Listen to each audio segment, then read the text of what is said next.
सबसे पहले जी मेरे पास डेस्कटॉप पे फोल्डर है ना वेबसाइट का। मैं ड्रीमवीवर में गया और मैंने फाइल्स के ऑप्शन से क्लिक किया और मैनेज साइट्स में मैं जाकर एक नई साइट मैनेज करता हूँ।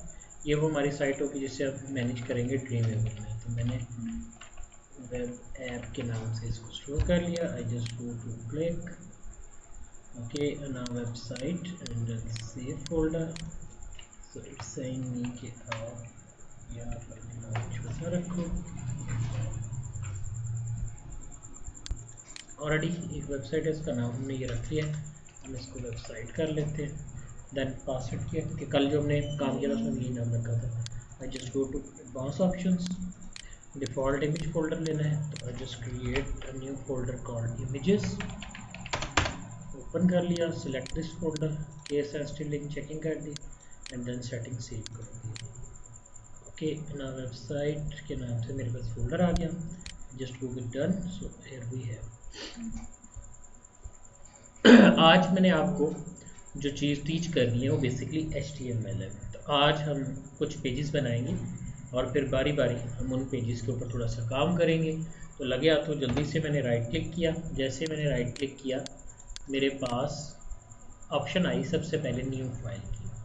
मेरा ख्याल है बताने की ज़रूरत नहीं होनी चाहिए। New file, new folder, open with edit में आपको मिलेगा cut copy paste, delete, duplicate and rename.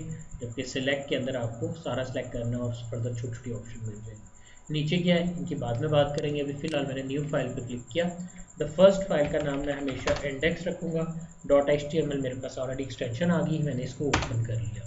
कल वेरी फर्स्ट डे था हमारा, हमने इसमें थोड़ा सा इंट्रोडक्टरी पेज पे देखा था कि किस तरह से हमारा ये जो वर्कआउट है ये काम करता है। और हमने कंट्रोल F2 से देखा कि हमारे पास प्रॉपर्टी बॉक्स भी है, सॉरी इंसर्ट बॉक्स है और नीचे प्रॉपर्टी बॉक्स है। इनके ऊपर भी हम थोड़ा सा देख चुके हैं। लेकिन आज हमने बेसिकली ड्रीमवीवर की इतनी बात नहीं करनी जितनी कि आज हम इस कोड की बात करेंगे जो कि हमारे पास यहाँ पर अवेलेबल होगा। तो आज दरअसल सोर्स कोड की कुछ बात करेंगे, कुछ टैग्स लिखेंगे, उसके ऊपर वर्किंग करेंगे और उसके हवाले से हम कुछ फर्दर फंक्शनलिटी परफॉर्म करेंगे। सबसे पहले मैंने कहा जी डॉक टाइप HTML। जब भी किसी भी डॉक्यूमेंट के ऊपर मेरे पास ये लिखा हुआ आता है कि डॉक टाइप HTML है, इसका मतलब है कि ये डॉक्यूमेंट HTML5 का डॉक्यूमेंट है। आप जैसे ही इसको बंद करें, यहाँ से मैं HTML पे क्लिक करता हूँ, सेम वर्किंग ओपन हुई। मेरे पास एक अनटाइटल्ड HTML ब्लैक पेज जो है ओपन हुआ। मैं यहाँ पे जाता हूँ, मैंने आपको कल बोला था एडिट में जाएं, प्रेफरेंसेस में आ जाएं। आइए थोड़ी सी पहले यहाँ से बात शुरू करते हैं कि जब भी मैं डॉक्यूमेंट बनाना चाहता हूँ तो मैं यहाँ ये बताऊँगा ड्रीमवीवर CC में या किसी भी ड्रीमवीवर के वर्जन में कि जो स्टैंडर्ड वेब एप्लीकेशन में बनाने जा रहा हूँ उसमें डिफ़ॉल्ट वेब पेजेस कौन से होने चाहिए।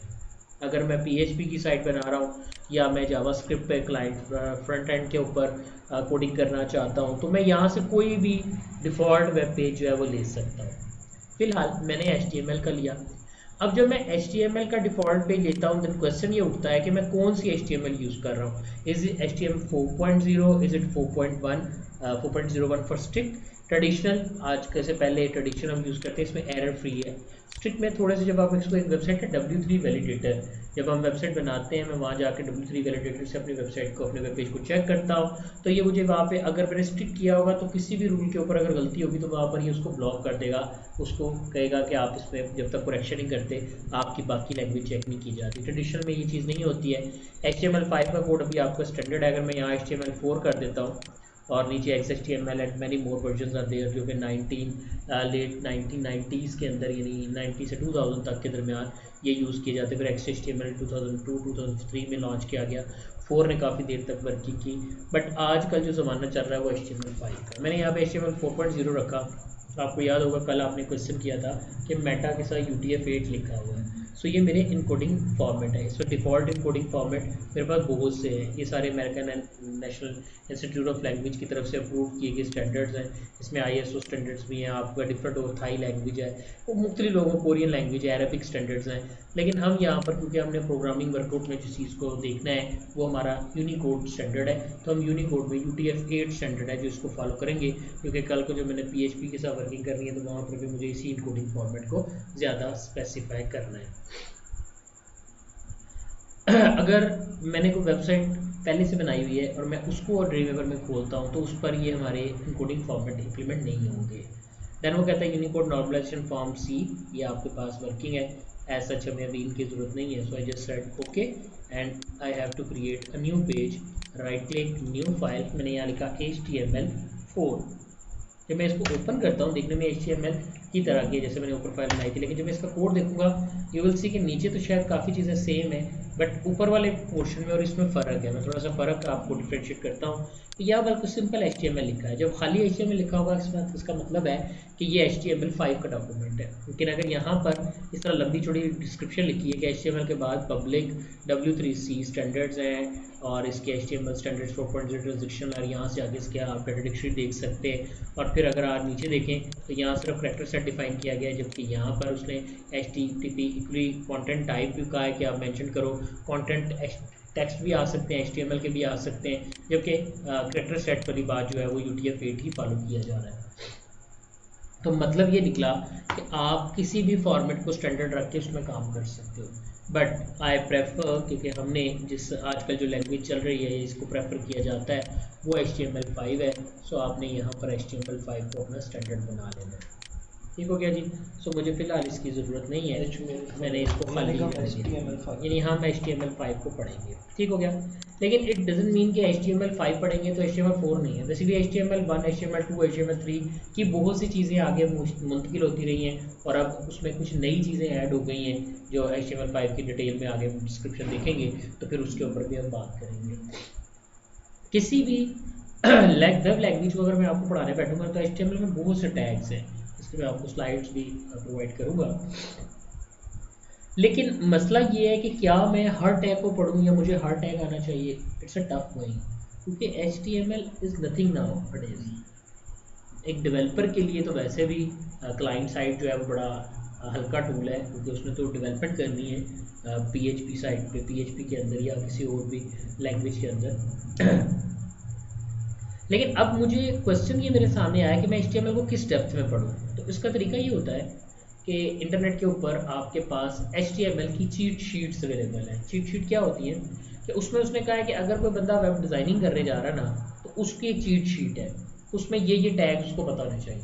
अगर कोई वेब डेवलपमेंट करने जा रहा है तो उसको ये टैग्स पता होने चाहिए। अगर कुछ बेसिक पढ़ना चाह रहा है तो उसको ये पता होना चाहिए। अगर कोई कम्प्लेक्स पढ़ना चाह रहा है उसको ये पता होना चाहिए। तो हम ऐसे करते हैं कि कोई चीट शीट निकाल लेते हैं और उसके ऊपर जो है वो हम देखते हैं कि क्या वो सारे टैग्स हमने कवर कर लिए कि नहीं। मैं क्योंकि किसी चीट शीट पे बिलीव नहीं करता तो मैं अपने तौर पे जो कॉमनली यूज टैग है जैसे कि उन्हीं की चीट शीट बनाई जाती है तो वो मैं आपको टीच करूंगा। उन्हीं को हम थोड़ा करके इंप्लीमेंट करके देखेंगे, starting from the very basics and going towards the इंशाल्लाह टॉप लेवल वर्किंग तक हम इसको देखेंगे। So let's start the working with body portion. अभी हम हेड के अंदर इतना ज़्यादा नहीं कर रहे, तो ये मेरा इंडेक्स वाला पेज है, मैंने इसको HTML का नाम दे दिया। I just go to the body portion and use very first tag जिसको मैं हमेशा प्रेफर करता हूँ, ये है हेडिंग टैग। जब भी हमने कोई डॉक्यूमेंट बनाना है हमने उसको हेडिंग देनी है। So I just said H1 is my heading. Basically HTML में 6 हेडिंग लेवल्स होते हैं starting from H1 up to H2, H3, H4 up to H6 तक। तो मैंने यहाँ से H1 एक स्टैंडर्ड लिया, H1 मेरा स्टार्टिंग टैग है, ऑब्वियसली एक डबल टैग है तो ये मैंने H1 को क्लोज कर दिया। नाउ द क्वेश्चन इज कि मुझे ड्रीमवीवर का फ़ायदा किधर है, तो ज़रा ध्यान से देखना है, एक ही दफ़ा बताऊँगा। मैंने एंगुलर ब्रैकेट लगाई तो जितने भी टैग्स हैं ना सारे के सारे ही आ गए हैं। ठीक है, अब मैं यानी मुझे याद नहीं भी है कि मुझे ये ज़हन में आता है कि हेडिंग मैंने बनानी है तो मैं H प्रेस करता हूँ। जैसे मैंने H प्रेस किया आप देख सकते हो कि H से जितने रिलेटेड टैग्स हैं जितने भी कंट्रोल स्पेस दबाऊंगा, हाँ जी वो सारे के सारे लिबरेट हो जाएंगे मेरे पास यहाँ आ गए। मैंने कहा I just want this one, so I just click on this, तो ये मेरे पास पहला टैग कंप्लीट हो गया। मैं इस टैग को क्लोज कर देता हूँ। ठीक है, मेरा फर्स्ट टैग H1 के नाम से क्लोज हुआ। आई जस्ट क्लोज हेडिंग 1, सबसे बड़ी हेडिंग को हेडिंग 1 कहते हैं, सबसे छोटी हेडिंग तो ऐसे नहीं लिख सकते हैं HEADING, जिस तरह मैं कह रहा हूँ उस तरह लिखना है। ये बिल्ट इन रिजर्व वर्ड्स हैं, अगर कल का लेक्चर आपने याद रखा हो तो HTML के अंदर किसी भी HTML के रिजर्व वर्ड को जब एंगुलर ब्रैकेट में लिखा जाता है तो वो टैग बनता है, मेरी मर्जी नहीं है। अगर आप अपनी मर्जी से टैग बनाना चाहते हो तो फिर आप HTML नहीं पढ़ रहे, आप आप XML पढ़ रहे हो। ठीक है, XML लैंग्वेज के अंदर हम जो स्टार्टिंग टैग डिफाइन करेंगे उसी की इम्प्लीमेंटेशन खुद ही डिफाइन करके उसको एंडिंग टैग के साथ क्लोज कर देंगे, और जो मैं उससे वर्किंग लेना चाहता हूँ वो ले सकता हूँ। बट HTML में मैं अपनी मर्जी के टैग्स नहीं ले सकता। जो बिल्ट इन टैग्स हैं, जो डिफ़ॉल्ट टैग्स हैं, जो बताए गए हैं, मुझे इन्हीं टैग्स को यूज़ करना है। आई जस्ट सेड हेडिंग 1, ये मेरा फर्स्ट टैग हुआ, मैंने इसके अंदर लिख दिया आई एम हेडिंग 1, ताकि आपको ज़हन में रहे कि ये मैंने हेडिंग 1 ले ली। मेरे पास कुछ टैग्स थे तो मैंने ऐसे किया जनाब,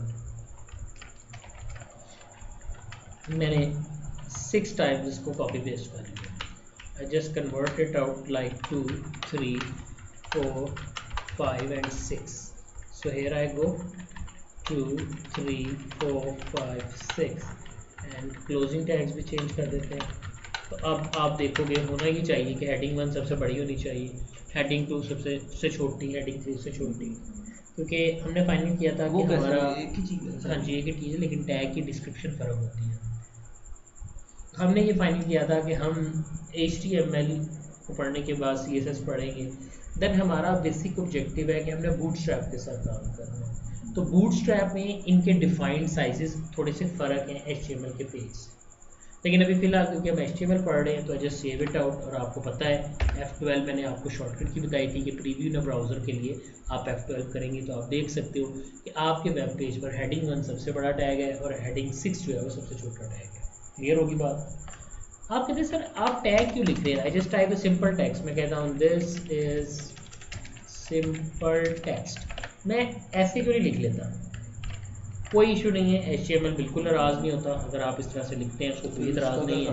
नज़र नहीं आ रहा वो बड़े है वो छोटा है, फ़ायदा क्यों नहीं है? ये पहले दिख रहा है, ये टैग्स बड़े हैं, ये टेक्स्ट छोटा है, ये टेक्स्ट बड़ा है, इसका मतलब ये हुआ कि ये क्योंकि जैसा है और नहीं तो फिर ये इनकी पहचान है। वैसे भी अब आप पूछोगे कि सर जैसे इन्होंने तो बड़बेतु की बात की कि बराबर तो है ही नहीं है, लेकिन अब सवाल ये आता है कि मैं ऐसे क्यों नहीं लिखता, मैं ऐसे क्यों लिखता हूँ। बेसिकली वेब डेवलपमेंट सीखना कोई मुश्किल बात नहीं है, it's a very simple working. मैं आपको टैग बताऊँगा, आप टैग इम्प्लीमेंट करोगे, आपकी वर्किंग हो जाएगी।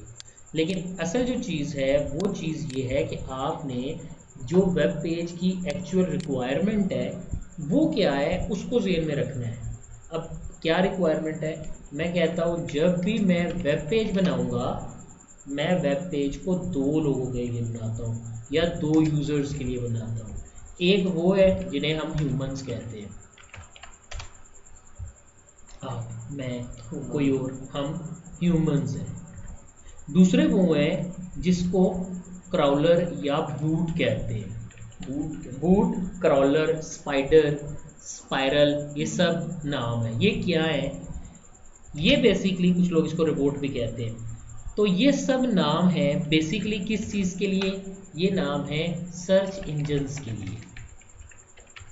यानी आपने वेबसाइट का, वेब पेज का, कंटेंट का एक लफ्ज़ या टैग यूज़ करते वक्त इस चीज़ का ख्याल रखना है कि मुझे सिर्फ ह्यूमंस को सेटिस्फाई नहीं करना, मुझे अपने बिजनेस को इंटरनेट के ऊपर ज़िंदा रखना है। और मेरा बिजनेस इंटरनेट पर तभी ज़िंदा रह सकता है जब मेरा वेब पेज किसी सर्च इंजन जब मैं बोलूँ तो 2 इंजन्स की बात कर रहा हूँ, एक गूगल की, एक बिंग की। Main king of search engine is a Google, no doubt. आजकल माइक्रोसॉफ्ट का बिंग भी काफ़ी हाथ पाँव मार, सर्च इंजन नहीं है, मतलब मोजिला आपका इन्वायरमेंट है, MSN का सर्च इंजन है, उसके पीछे भी आपका माइक्रोसॉफ्ट का बिंग का ही सर्च चलता है।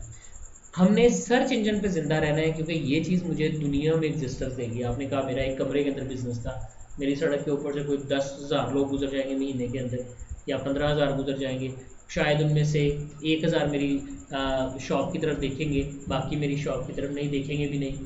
ठीक, उन 1,000 में से शायद 100 लोग ऐसे होंगे जो मेरे से इंटरेस्टेड होंगे, उन 100 में से शायद 10 ऐसे होंगे जो मेरे से सेल परचेज़ करेंगे, बाकी तो मेरे से पूछेंगे भी नहीं, यानी बाकियों से मैं अनसेटिस्फाइड हूँ। तो ये बिल्कुल ऐसे ही है कि सर्च इंजन मेरे बिजनेस को कहते हैं ना इंटरनेट के ऊपर एग्जिस्टेंस देता है। इंटरनेट पे एग्जिस्टेंस देने से मुराद ये है कि कोई भी सर्च करे कुछ स्पेसिफिक कीवर्ड्स के अगेंस्ट मेरी वेबसाइट टॉप रैंकिंग में आनी चाहिए।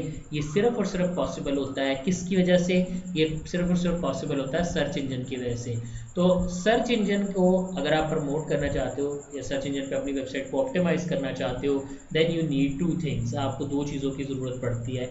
किन दो चीज़ों की ज़रूरत पड़ती है?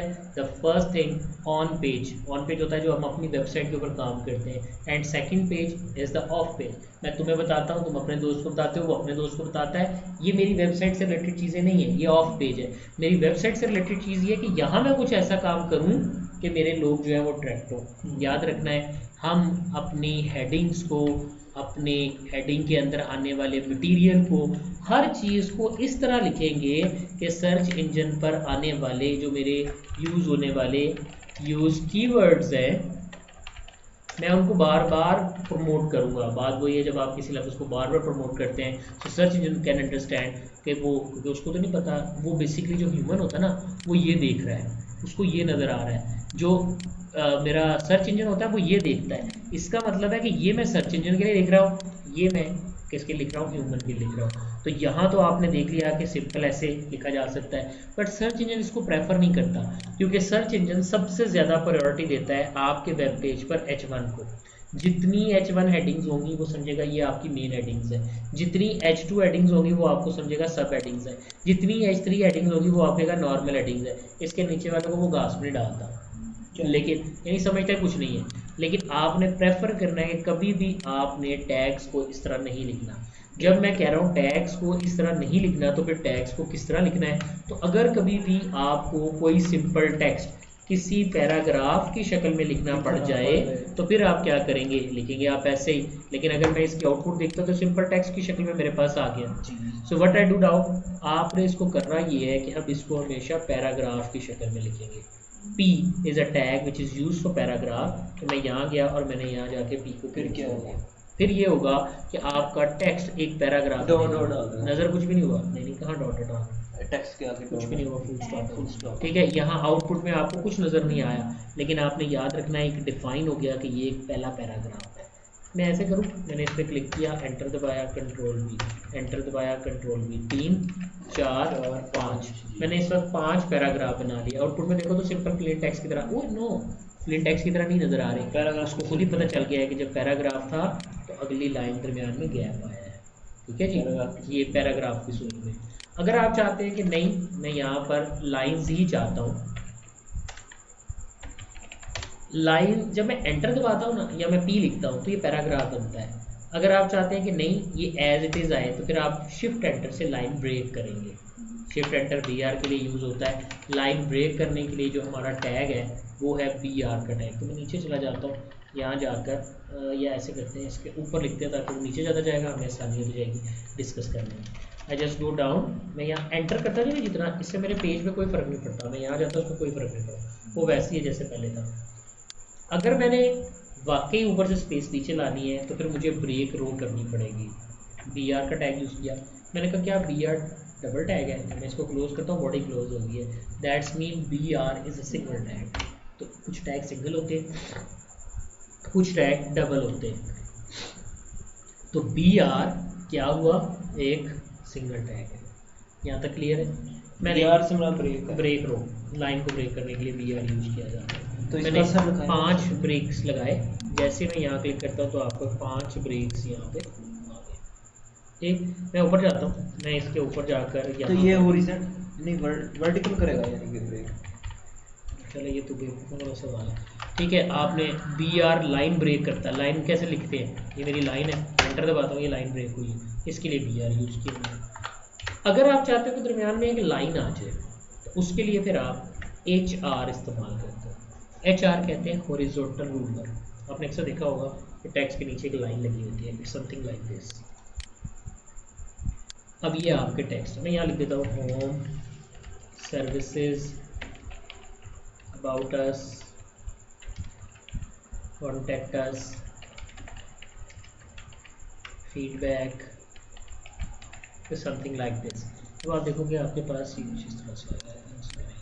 वो बड़ा लिख दिया, so this look like this, home services about us contact us and feedback. So उसके नीचे आपकी लाइन आ रही है, ये लाइन बेसिकली इस HR की वजह से आ रही है। आप कहते हो कि ये लाइन की, अच्छा अभी नहीं कहते, सेव करते हो। यहाँ तक क्लियर? मैंने कुछ टेक्स्ट लिखा, मुझे ये लंबी चौड़ी लाइन नहीं चाहिए, ये भी नहीं चाहिए, BR इतने ज़्यादा नहीं चाहिए, सो जस्ट मैं सिर्फ क्या यूज़ करना चाहता हूँ, सो दैट्स वाई मैंने 2 BR यूज़ कर लिए। मैं यहाँ आ गया इस पैराग्राफ के अंदर। आप टैग्स के अंदर टैग्स भी यूज़ कर सकते हैं। कोशिश करें कि जो टैग्स के अंदर टैग यूज़ करें वो नेस्टेड टैग्स कहलाए। और नेस्ट का मतलब ये होता है कि अगर मैंने कोई चीज़ मेंबर यूज़ की हो, है, फर्स्ट मेंबर। नहीं भाई, नेस्ट घोंसले को कहते हैं। अगर मैंने क्या किया है, अगर मैंने यहाँ पर एक इंसर्ट शेप की है, मसलन ये मेरे आउटर आउटलाइन है, तो जब मैं अंदर सर्कुलर शेप यूज़ करूँगा देन वो शेप इसके अंदर की तरफ होनी चाहिए। यानी जो टैग बाद में ओपन किया जाएगा उसको बाद में पहले क्लोज करना है, और जो टैग बाद में पहले ओपन किया जाएगा उसको बाद में क्लोज करना है। मैं लिख के दिखाता हूँ। मैं यहाँ गया, मैंने सिंपल का लफ्ज़ है, मैं इस लफ्ज़ को प्रोमिनेंट करता हूँ। किसी भी लफ्ज़ को प्रोमिनेंट करने के लिए बचपन से आज तक आप एक टैग यूज़ करते रहे हो, स्ट्रॉन्ग बोलते हैं इसको, बोल्ड टैग, ये बोल्ड कर देता है। जब मैं पढ़ता था ना HTML 3.0 का ज़माना था, तो हम इसके लिए बी यूज़ करते थे, यानी बी से आपका टेक्स्ट जो है वो बोल्ड हो जाता है। It's something like this.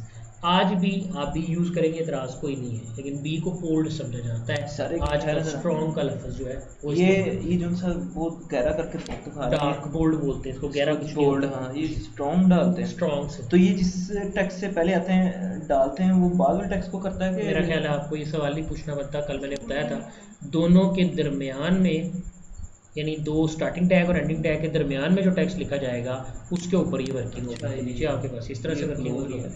Next मैंने क्लिक किया, मैं यहाँ पे चाहता हूँ इस सिंपल टेक्स्ट की बात करूँ। ज़रा मैं आपको सेलेक्ट करके दिखाता हूँ कि काम किस पे होगा, ताकि आपको पता चल जाए कि इस टेक्स्ट पे काम होने लगा है। मैं यहाँ गया, मैंने यहाँ जाके टैग लिखा अटैलिक का। आपको बचपन से आज तक पता है कि आप यहाँ अटैलिक का टैग यूज़ करते रहे हैं। आई से मैंने यहाँ से आई का टैग लगा के लिख दिया। मैं यहाँ क्लिक करता हूँ, आप देखो यहाँ पर आपका जो टेक्स्ट है जो इनके दरमियान में लिखा हुआ था वो आपको तिरछा लिखा हुआ आ रहा है, लातीनी ज़ुबान में लिखा हुआ नजर आ रहा है। ये अटैलिक है। लेकिन हाँ मैं भी करता हूँ ना, कोई जान के नहीं कर रहा ठीक, लेकिन अटैलिक का टैग जो है वो ख़त्म हो चुका है। सर ये लाइब्रेरी किस तरह लिखा हुआ है, कहाँ पता चला कि अटैलिक है, ये किस तरह लाइब्रेरी ये याद करना है, लिखी किधर है, ये याद करना है आपने। हाँ नहीं, ये याद करनी है आपने। ठीक, नेक्स्ट टैग्स याद करने हैं। मैं यहाँ गया, मैंने यहाँ जाके कहा कि मुझे अटैलिक करना है। आजकल बेसिकली 2001 के बाद हम आई से अटैलिक नहीं करते, तो फिर अटैलिक कैसे करते हैं? इसको शॉर्ट वर्ड में बोला जाता है एम्फेसिस करना। तो हम इसको एम्फेसिस कर देते हैं। एम्फेसिस करने के लिए मैं EM का टैग जो है वो इस्तेमाल करता हूँ। तो EM किसी भी टेक्स्ट को एम्फेसिस करता है। आप देख सकते हो this is a simple text, वो अटैलिक ही है, लेकिन ये एम्फेसिस हो गया, इसके ऊपर फोकस हो गया। So one thing is there, मैं इसको थोड़ा सा एक्सटेंड करता हूँ ताकि आपका पैराग्राफ दूसरों से थोड़ा सा एलाबरेट हो जाए।